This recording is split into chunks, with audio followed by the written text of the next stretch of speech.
nerve-wracking. We're like performance anxiety. Oh, it's all good. It's all good.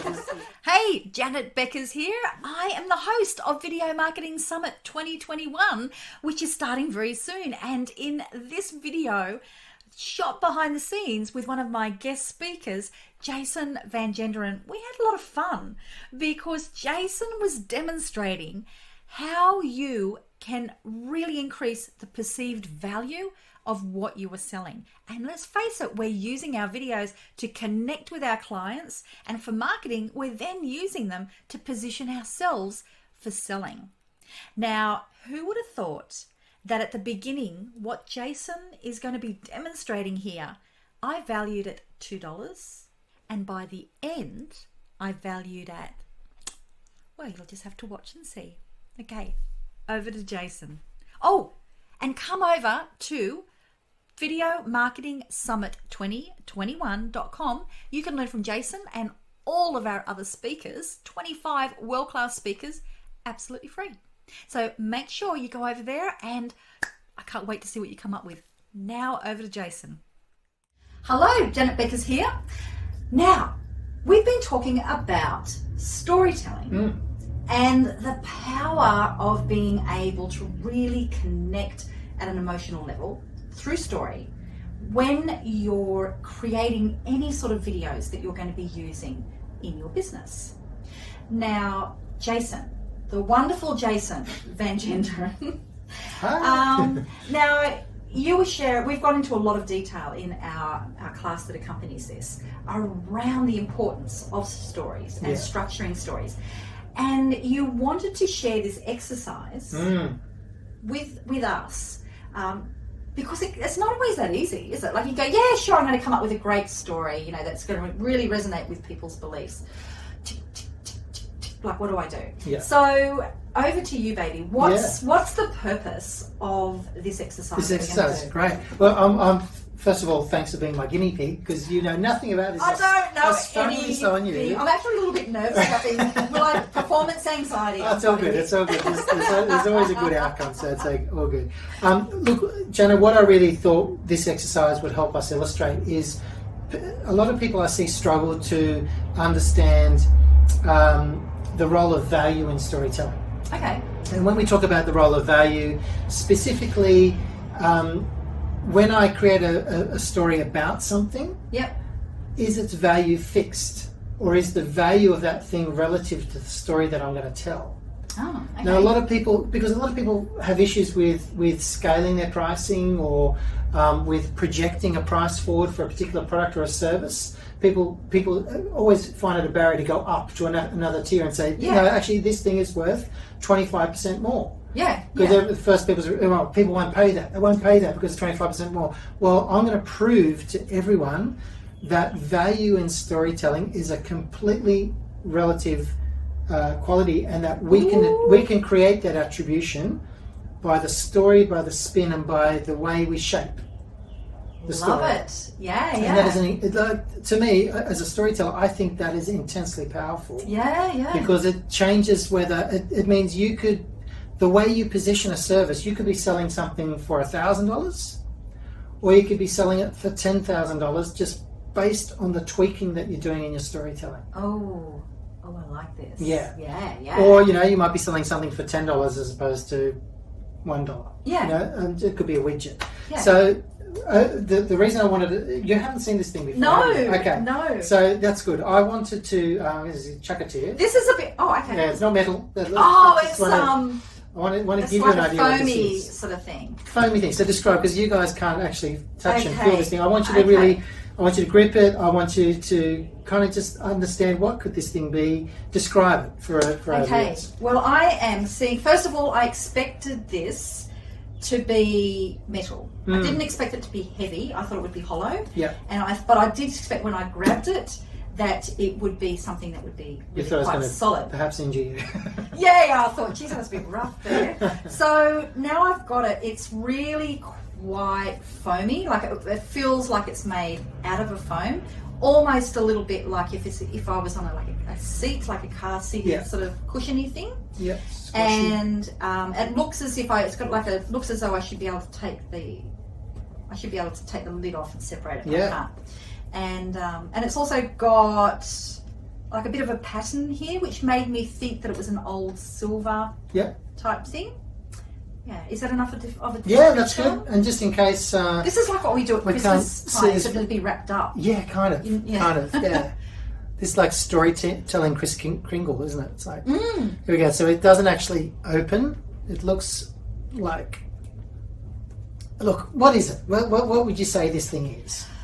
Well, to me, because we're trying to give this purpose. Right? Yeah, so we're trying to give it purpose. Well, if it wasn't made out of foam, I would have thought that it would contain, something special. Yeah. But because it's made out of foam, to me, it's a trick. Like, it's sort of like... to me, it seems as though this is the kind of thing that its purpose is to shock people. Yep. And that actually, I just want to throw it at you, actually. Yeah, I've thrown it at people before. I've seen rooms divide. Right. Yeah, I just really feel the need to throw it at you and see a reaction. Getting aggressive. So it looks like you mentioned like a jewelry box, like a silver. Yeah, but it would have been like very precious. Yeah, like it looks like an antique kind of precious. Okay, yeah. But we know it doesn't, like it's kind of like the wolf in sheep's clothing. It doesn't actually behave like that, right? No. So, what would this be used? What's its usefulness? It looks like something, but it's not actually serving a purpose, right? No, except for,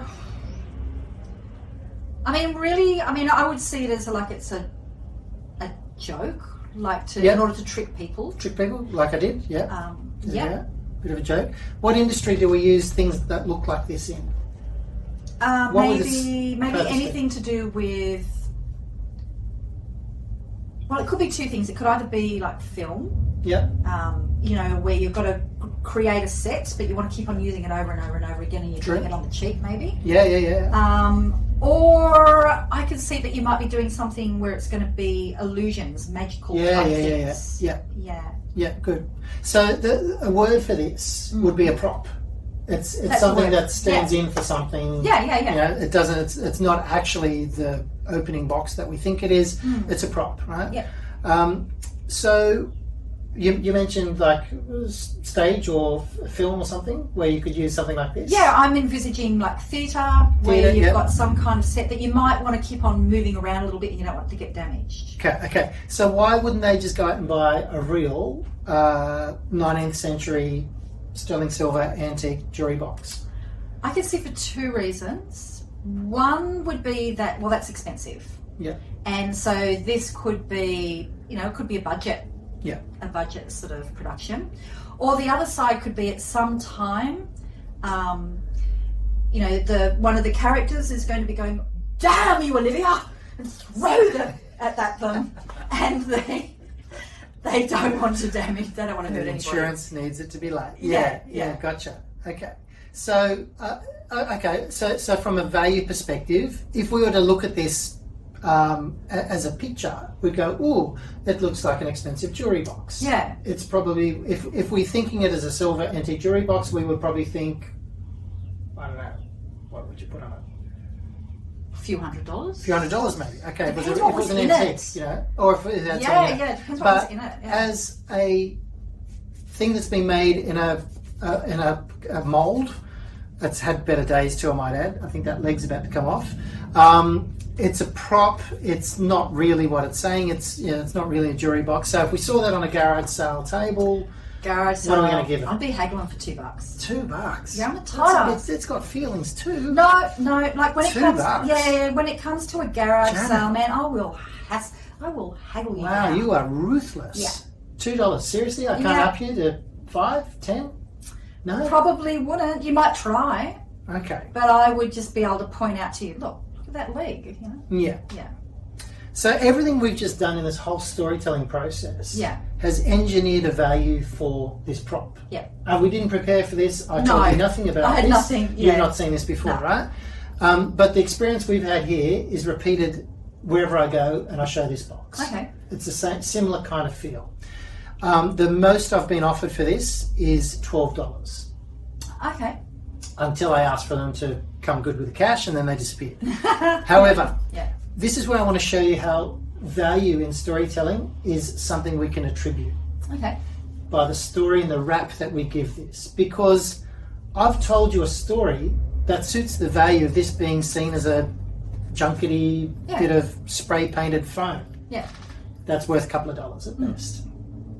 If I gave you this prop and asked you to hold it, and if I told you that that is the last remaining prop to go on sale from the movie Pretty Woman,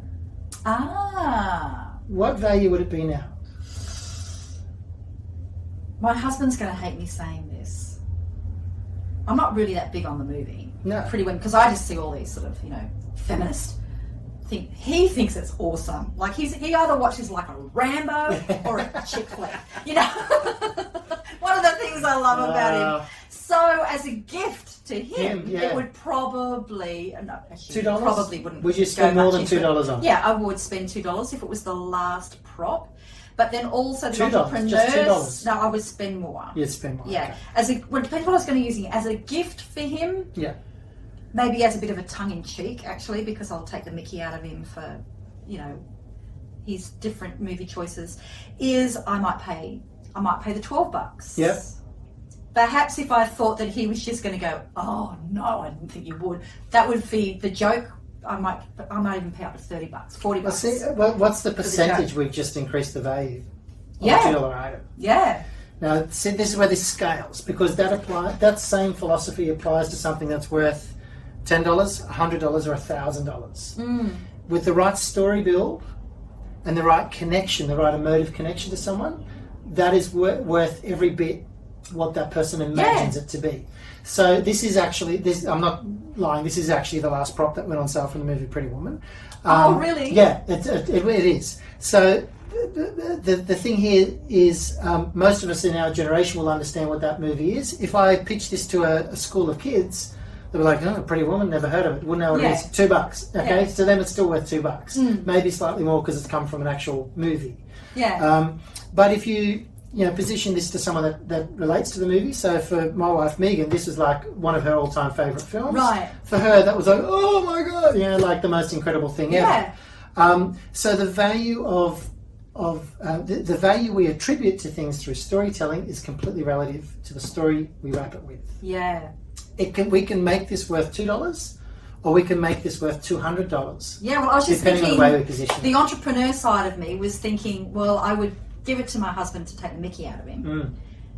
Or if I knew somebody like Megan that it was valuable, I would try to get it for as least as I can, knowing that somebody else may value that up to $500. Yeah. I can't imagine them going more, but then hey, I paid $300 for it, so that was my price. Yeah. We're going to wrap this little story up with my little take on this. Yeah. Here's the irony. The reason I bought this was because my wife was, back in 2010, my girlfriend, we weren't married, she was working for a year in Ethiopia, volunteering, and I was flying to meet her in Rome. Right. And I wanted to propose to her. Oh, this is exotic to start with. Isn't what? And I was struggling with an idea for how I was going to propose to her. Yeah. And I was scrolling through my feed, and along popped up this item from this company in Hollywood that I follow. It's like the last remaining prop to go on sale came with a certificate of authenticity, all that sort of stuff. I knew it was from a trusted source. I saw this. I went, bam! I'm going to order that. I'm going to put the ring inside. I'm going to fly over to Rome, I'm going to propose, and she's going to have the jewelry box from the movie that's her all-time favourite movie. Oh. Right? Until this came in the mail, and I realised the bloody thing doesn't open. So I couldn't put the ring inside. So there died my story. I had to go and find someone else to marry. No, kidding. I did think about cutting it and putting it in. I thought, no, then I'm destroying the prop. So that was just like an appetizer to the actual proposal when I went over. She knew something was up because I'd gone to that trouble. But yeah. I just wondered, what was her reaction? Oh, priceless. She loved it. It was incredible. Yeah, she went crazy for it. Fantastic. She absolutely hates it now. That now travels around in my bag as a little prop for my storytelling, and it gets thrown around conference halls with people just squishing, going, "Oh, I don't know what it is." And there you go. That's the real story. I would for that absolutely. That was a $300 value. Yeah. More. You got a bargain. Yeah. I reckon, at that. Cheap gift. Bummer. She couldn't open it. One day. Well, that's very funny. Yeah. But yeah, I get it. I totally get that. So think about, from your perspective, think about when you are diving into storytelling, thinking about the value of the story you're telling. What is that wrapping around the service or the product that you supply? What is the story spin that you're wrapping around, and what is that worth to the person that's going to be your end buyer? That is a really powerful story. Thank you for Welcome. that. Yeah. And I'm very curious to hear from you. Yeah. How much? Have you ever been swindled into buying a cheap prop? I know, yeah. I'd love to hear your stories on that as well. But also, I'm just really interested in, like, what scenarios can you think of where $300 or $500 would be considered an absolute bargain to get this? I would be really curious to hear what would be the story, what would be the scenario that would do it for you, baby. Yeah. So Great. let us know. I'd really like to know that. Me too. Yeah. Okay, thanks everybody, and thank you for that, Jason. You're welcome.